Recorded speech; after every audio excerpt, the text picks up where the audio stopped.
Le 19h30, François de Brigode. Bienvenue dans ce journal, voici les titres. On ne peut pas parler de guerre, mais la tension est là entre la Belgique et la France. Les Français veulent implanter des éoliennes au large de Dunkerque en face de la panne. Une bonne nouvelle pour la seule entreprise belge qui produit des panneaux photovoltaïques. Elle est débordée tellement elle produit. Et puis aussi un reportage exceptionnel de nos envoyés spéciaux en Ukraine, la guerre vue et surtout vécue par les enfants. Le service de police de protection des personnalités et du transfert des détenus dangereux est en manque de personnel alors que le procès des attentats de Bruxelles débute au mois d'octobre. Le Lido à Paris, la salle de spectacle mythique, va fermer ses portes, on peut vraiment dire rideau, et on retrouvera en direct pour expliquer tout cela Adeline Percept.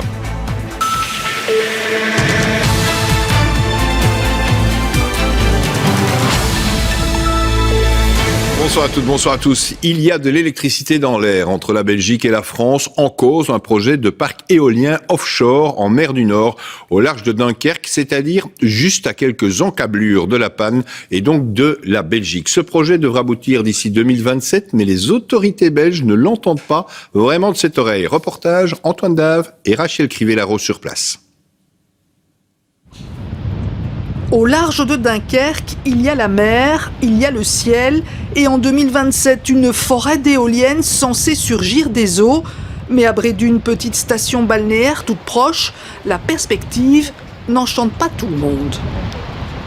Si c'est peut-être utile des fois pour certaines choses, mais c'est vrai que personnellement, ça gâcherait un peu la vue, quoi. Franchement, la nature, c'est la nature, hein, il faut la garder comme elle est. Hein. L'énergie éolienne prend beaucoup sur l'espace naturel pour le peu de mégawatts qu'il peut donner ou procurer. C'est surtout que ça va sûrement abîmer tout le littoral et oui, c'est franchement dommage.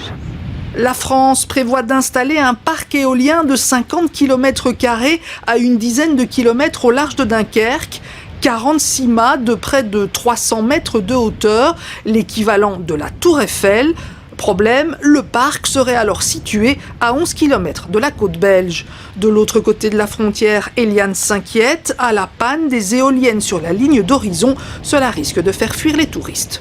Les gens, ils viennent pour avoir la vue carte postale. Ils viennent prendre l'apéritif sur la digue ou ils viennent ici sur le sable et ils viennent regarder, faire des photos tous les jours. Il y en a beaucoup qui viennent spécialement parce qu'ici, c'est encore la nature, vraiment la nature. La proximité du parc éolien français préoccupe les bourgmestres du littoral belge, mais aussi le fédéral qui a déposé plainte auprès de l'Europe. C'est pas seulement la commune de La Panne, mais c'est aussi mes voisins de Coxide et Nieuwpoort et le port d'Ostende. Nous sommes contents que le gouvernement belge nous donne le soutien dans ce dossier. On n'est pas contre un parc, mais on est contre la localisation du parc. Solution, c'est simple, il faut les mettre plus loin. Malgré la plainte, la Belgique espère toujours trouver un compromis avec la France, histoire d'éviter que les vents contraires fassent grincer des portes.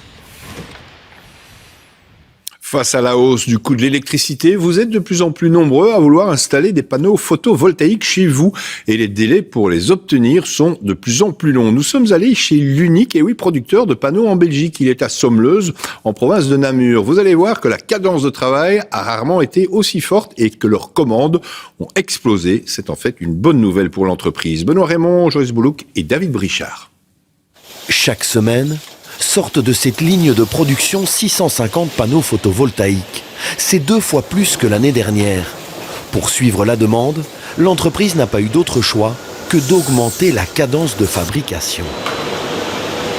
Tout panneau qui sort de la ligne est directement vendu. On n'a pas de stock, on n'a pas une palette qu'on met de côté pour pouvoir résoudre certains problèmes ou subvenir à certains besoins. C'est vraiment à flux tendu. On était à 15 000 panneaux l'an dernier, on passe sur 30 000 cette année-ci. L'augmentation du prix de l'électricité a donc des effets positifs sur ce business. Ici, on n'a jamais vu un tel engouement pour les panneaux photovoltaïques depuis la création de la société il y a 15 ans.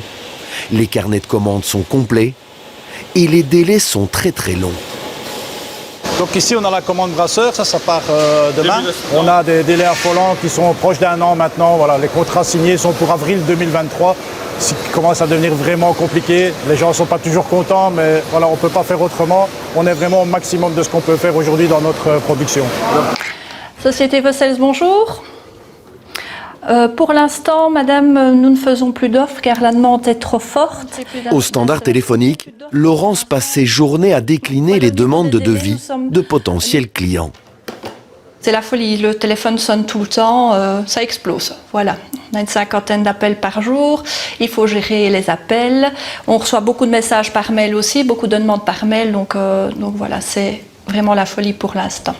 Une autre raison pour laquelle l'entreprise ne prend plus de commandes, c'est que dans un an, le prix des matériaux et de la main-d'œuvre aura sans doute encore augmenté. Les panneaux pourraient donc à terme coûter plus cher. Cela fait 2 mois et 2 semaines que la guerre ravage certaines parties de l'Ukraine, là où les troupes russes se sont retirées. Les civils tentent de reprendre le cours de leur vie, mais le traumatisme est profond, surtout pour leurs enfants. Nos envoyés spéciaux en Ukraine se sont rendus à Tcherniv, dans le nord du pays. La ville a été encerclée et bombardée par les troupes russes durant plus d'1 mois. Les enfants qui ont vécu cet enfer sont profondément marqués, bien évidemment. Reportage Ariane Dufresne, Marco Sacomano et Daniel Fontaine. Quelques notes de bonheur, qu'enfin le siège de la ville soit levé. Nastia et sa famille ont vécu durant 1 mois dans cet abri, sous une école et sous les bombes. Ici, on était plus en sécurité. Dans la rue, ça faisait peur. Ici, je me suis fait des amis et une dame m'a appris à jouer du piano. L'armée russe a encerclé et bombardé la ville durant tout le mois de mars. Quelques 130 personnes vivaient ici. C'est devenu notre 2e maison. On a passé ici 1 mois, même plus.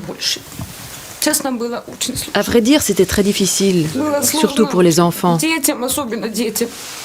Le fait qu'ils ne sortaient presque pas dehors. Chaque fois qu'ils voulaient sortir, il y avait des tirs. Ils avaient peur, ils pleuraient. Ma petite fille se réveillait encore la nuit en criant. C'était vraiment très difficile. Aujourd'hui, la famille est retournée vivre chez elle, mais la plupart des amis de Nastia ont fui la ville. Je m'ennuie bien sûr, mais bientôt une de mes amies doit revenir. Donc j'attends.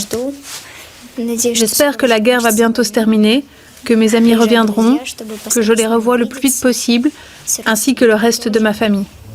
Dans l'abri, les enfants ont couché sur papier les images qui hantent leur jour et leur nuit. Le traumatisme est profond et difficile à exprimer. La ville est détruite. Certaines maisons sont comme explosées de l'intérieur. On est passé à côté d'une maison. C'est peut-être un missile qui l'a fait brûler. Je pense qu'on va tout reconstruire, mais en mieux. Pas comme avant.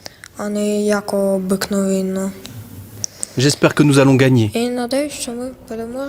70% des écoles de la ville ont été touchées par les bombardements russes. Certaines sont totalement détruites. Vous voyez la destruction de notre école. C'était un endroit accueillant, où les enfants étaient joyeux, où ils étudiaient. Ils étaient contents de venir à l'école. À présent, ils sont tristes. Ils ont très envie d'y revenir. Chaque jour, on m'appelle pour me demander quand nous allons recommencer l'école et qu'ils pourront revenir étudier. Certains enfants osent à peine ressortir de chez eux alors que le siège est terminé depuis plus d'1 mois. L'arbre vit quand même toujours. Marina redécouvre son quartier, détruit. J'ai peur que la guerre recommence et que ça tombe sur ma maison. Comment continuer à vivre? Même comme ça, sur mon cœur, une blessure est ouverte. Quand j'allais à l'école, je passais sur cette route ici. Maintenant, je vois tout ça et je m'en souviens. Elle, qui nous parle en russe, ne comprend pas le déchaînement de violence du pays voisin, du peuple frère. Eux, ils attaquent. Ils savent ce qu'ils font. Mais à la télé russe, ils montrent qu'ici, tout va bien. Tout est normal. Mais s'ils étaient ici, ils ne pourraient plus penser ça. Ils n'auraient pas attaqué, car ils ont bombardé sans pitié. Ils ont bombardé. C'est dur. Les enfants de Tcherniv et d'ailleurs ont définitivement vu leur vie bouleversée. Et une information importante sur le plan diplomatique. Ce matin, le président et la première ministre de la Finlande se sont dit favorables ce matin donc à une adhésion sans délai à l'OTAN. Quentin Warlop, alors pourquoi cette décision ? Mais parce que la guerre en Ukraine, François, elle a tout changé. C'est une question de sécurité. Oui, la Russie a envahi l'Ukraine. Et pourquoi elle ne pourrait pas envahir d'autres pays ? Quand on regarde cette carte, on peut se poser la question, pourquoi elle ne pourrait pas envahir ici la Finlande, par exemple, la Finlande, un pays dit vulnérable, François. Pourquoi ? Eh bien, parce que ce pays, il ne fait pas partie de l'OTAN. Il ne peut donc pas être protégé directement par les 30 pays membres du traité d'Atlantique Nord en cas d'invasion russe. Une protection pourtant pour des pays, regardez, qui ont une frontière ici directe avec la Russie. C'est le cas de l'Estonie ou de la Lettonie par exemple. Puis il y a d'autres pays qui eux n'ont pas de frontière directe avec la Russie mais qui sont protégés. On pense notamment à la Lituanie, à la Pologne, la Slovaquie, la Hongrie ou encore à la Roumanie. Bref, adhérer pour se protéger, pour être protégé, c'est certainement la raison principale pour laquelle la Finlande demande aujourd'hui l'adhésion à l'OTAN. Pourtant, les Finlandais ont toujours été contre une adhésion à l'OTAN. Oui, c'est intéressant historiquement de savoir que la Finlande, c'est en fait une ancienne province russe. Le pays a été indépendant en 1917 seulement. C'est un grand pays, mais il y a 5,5 millions d'habitants seulement dans ce pays, membre de l'Union européenne, mais on l'a dit, non aligné militairement. Or, quand on regarde cette frontière, on se rend compte, regardez, c'est énorme, 1340 km de frontière, et donc la protéger seule, c'est pratiquement impossible. Et puis l'actualité nous a montré aussi que le président russe Vladimir Poutine, il est imprévisible, il peut faire un peu ce qu'il veut à n'importe quel moment et à n'importe où. Et ça, les Finlandais, ils l'ont bien compris. François, regardez, 25%, un Finlandais sur 4 avant la guerre était en faveur de l'adhésion à l'OTAN. Aujourd'hui, regardez, ils sont 3 fois plus nombreux. La demande officielle pour l'OTAN, elle devrait intervenir a priori, nous dit-on, dimanche. Merci Quentin. À suivre dans ce journal, une image exceptionnelle du trou noir dans ce JT. Je ne vous en dis pas plus. La Belgique à l'Eurovision, en tout cas au deuxième demi-finale, c'est ce soir. On retrouvera d'ailleurs Françoise Barré en direct à Turin avec celui qui représente la Belgique, Jérémy Macédé. C'est dans quelques instants.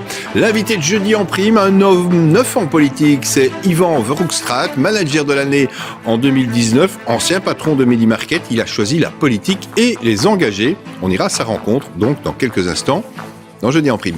Et tout de suite, Jeudi en prime, avec un invité que vous n'avez jamais vu. À tout de suite.